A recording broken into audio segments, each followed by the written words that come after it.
Okay, so we got dropped off here, and yeah, it looks like the court is right here. So I'm definitely popping inside really quickly. It don't look like it's busy at all, but then again, you got to think internationally, basketball is not as popular as it is in the States. So look at that. This is the famed part.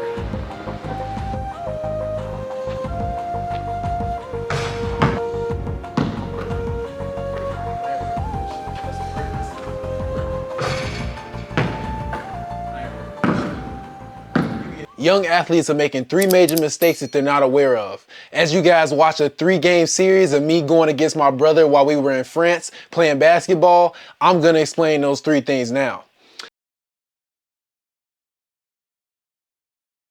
As an athlete, sometimes earlier in life, it can be easy to identify yourself with your sport. You identify as a football player, a basketball player, a baseball player.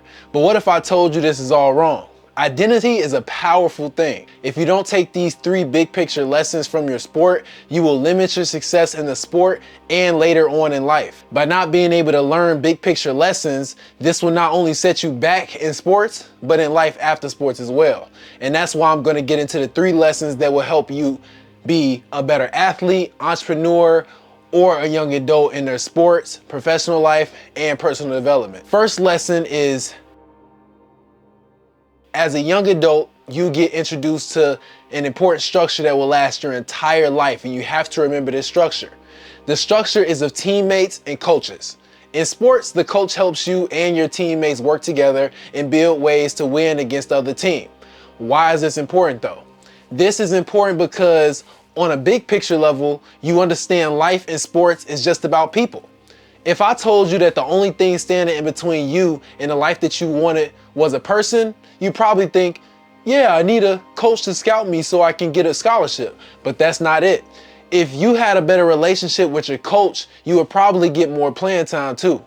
More playing time leads to more opportunities to show off your skill.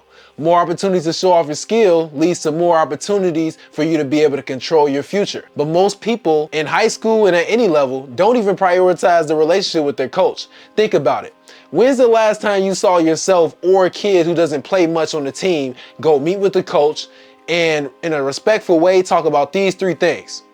How to get more playing time, if the coach should give honest feedback on their skill set, and get to know the coach's background about why they became a coach and the lessons that they want to give that they think are most important for the kids to learn on the team. You literally will be able to play in college by just doing these 3 things and talking about them with your coaches and college scouts you meet. And we haven't even talked about working with the teammates yet. But here's more warning. This skill works, but don't think it will work all the time. Just like life, you can have a bad boss, coach, or even teammates. Sometimes you may build a relationship with them, learn about where they're coming from and what they think their perspective is on why you're not getting the opportunities.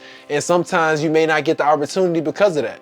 You may try to build a positive relationship with a coach, a scout, a teammate, and it doesn't seem to be working. This is why understanding your situation better and not giving up is so important. If you understand this lesson and take action on it as an athlete looking to pursue your sport, or just a young adult looking for an opportunity or a raise at work, you will see massive results.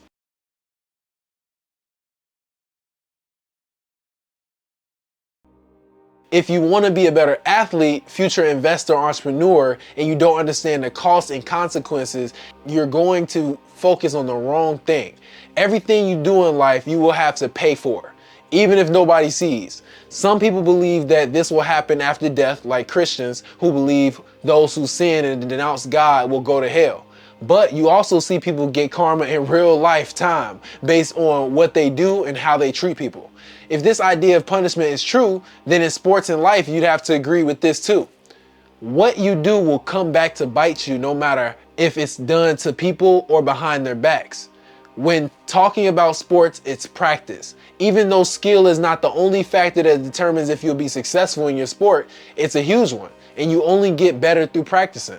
Not just practicing when people are around, but while practicing when nobody else is around. You can go to practice and practice with your team, staying after practice or coming in before to work out, that work is done in the dark. But no matter what the skill is, the skill that you work on in the dark will start to shine over time. This will always remain true. As an athlete, you need to live this out. And if you want to be successful in life after sports, it will be the exact same. The countless research, failures, and reps you put in while nobody else is watching will start to show, and a lot of people don't want to do that work because of their ego. The ego is a trap that limits your perspective, shrinks your capability, and ruins your mind. You need to kill it. Your ego wouldn't want people to know about the failures, the past missed shots, the late nights, the early mornings that you struggled to reach your success. But this is the biggest trap you can ever fall into, because your failures in the dark is what leads you to eventually succeed in the light. It's the work you do alone in isolation that makes you a better athlete, a better investor, a better entrepreneur. And at the end of the day, if you don't understand this, you will waste a ton of time. You'll understand that doing well in practice is just a result of all the work you did outside of it. You'll understand that being good as an entrepreneur is just a result of all the businesses that failed when you started them first.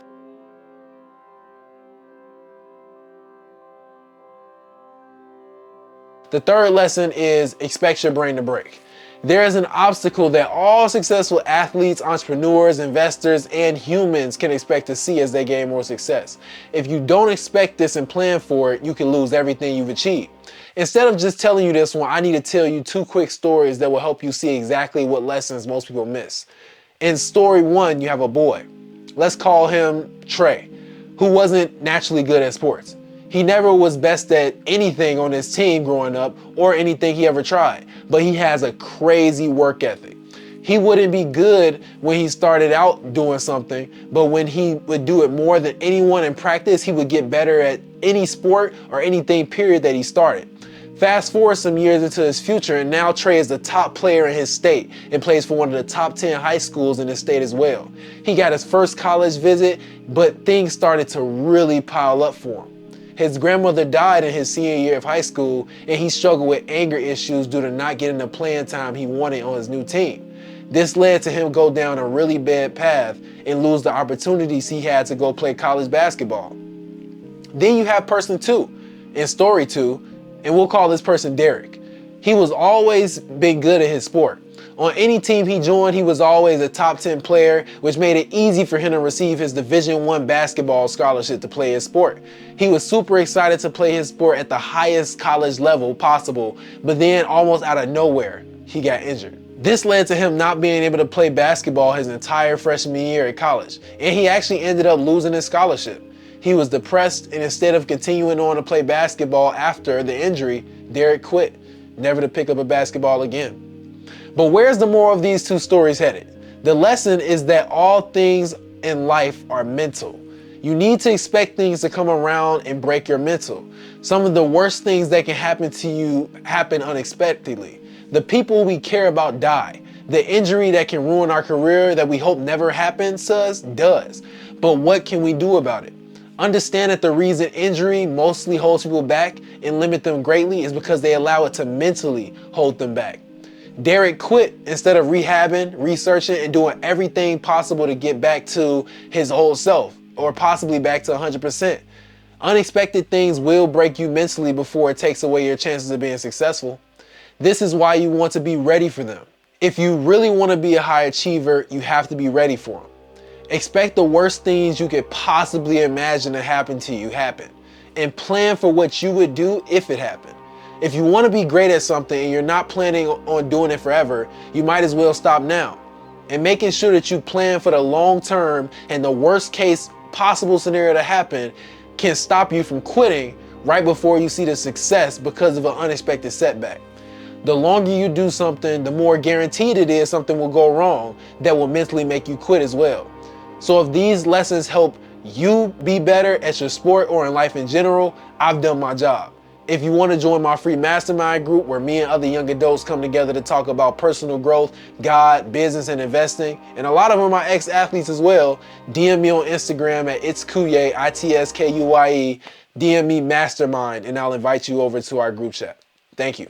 Appreciate you.